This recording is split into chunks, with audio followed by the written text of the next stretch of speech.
We made our first missions trip to Haiti in November 2014.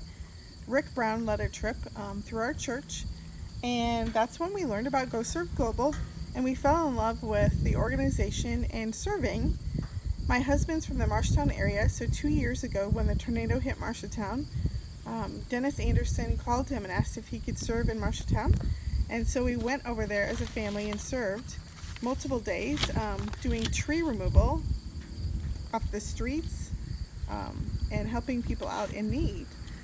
So when the storm hit here, James, my husband James, called Dennis and said our area has taken a huge hit. Streets that are closed, the trees look very similar to Marshtown as far as the storm damage. The structure damage is not, because we only had hurricane winds and not a full-blown tornado. But hurricane winds did a lot of damage, and we have a lot of trees that are very mature in Huxley because it's an older community. And we knew of many needs, and thankfully Dennis was able to come. And then I've also helped my mom with sleeping arrangements and food, keeping cold water for people, which is difficult without electricity. Yes, because we were out electricity for 4 days and hosting all the people in our basement.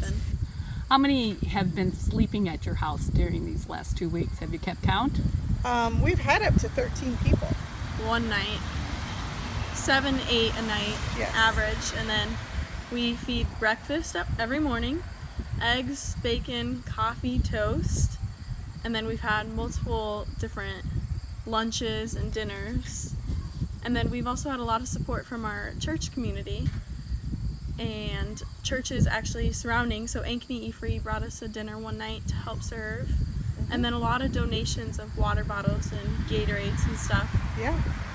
It's been a community effort. Once my friends and family learned of our service to GoServ and the workers, they rallied around us and helped us support. Because some of the people had electricity until they were able to cook, where I really wasn't for a period of time, so cold sandwiches was it. Tell us about some of the families that have been helped in Huxley. Well, when we first started out, we were just driving in our small little community of Huxley, and people were reaching out to us.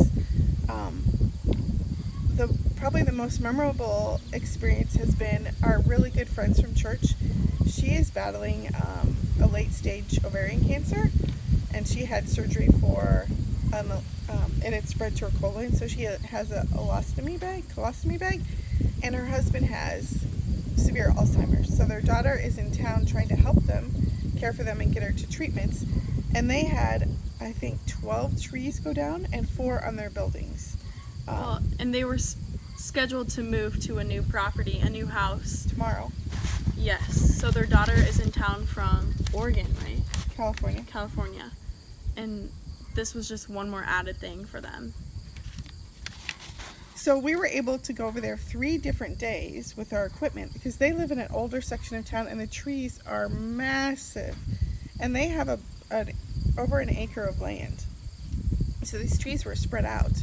And they have no way of dealing with them because every tree service around is booked and they're supposed to close on their new place tomorrow. So. Well, you know, God has really used you as his hands and feet here in Huxley, and we from GoServ Global appreciate you being a host family and really opening your house, your doors, your bedding, your food, everything to us to make us able to help and clean up. And we really appreciate you and your family during this time. So thank you very much for. It's been our pleasure. You can see God at work. He's brought people together in our community and made connections. And we've been able to share the gospel and the message of GoServ, how it's not only impacted our lives, but now it's impacted the community. On the Ballard Community Chatty Shack, people were talking about, who is this GoServ? And I shared a link last night because they recognize the difference we've made, because we're the only group that I'm aware of that has made this effort all for free to help those in need. So our focus really has been, and we've helped a lot of elderly, disabled, and widowers, people that cannot afford any tree cleanup, and one lady that we worked at yesterday, she said the angels are all around me. I had no way of getting back to my home because her electricity and her well are out in her well house, and she has no water, and she really wants to get at home. So she's in her 80s. They lived there for over 60 years, and she showed me with pride all of her flowers and all the work she's been doing over the last 60 years. She injured her leg and she has a wound back on it, so she has not been able to be outside at all. And I made some forever friends that I will keep in contact with. Amen. So God has been glorified even through this disaster. Oh, absolutely. I've seen his hand at work in protecting all the workers and the equipment. Thank you again for your ministry.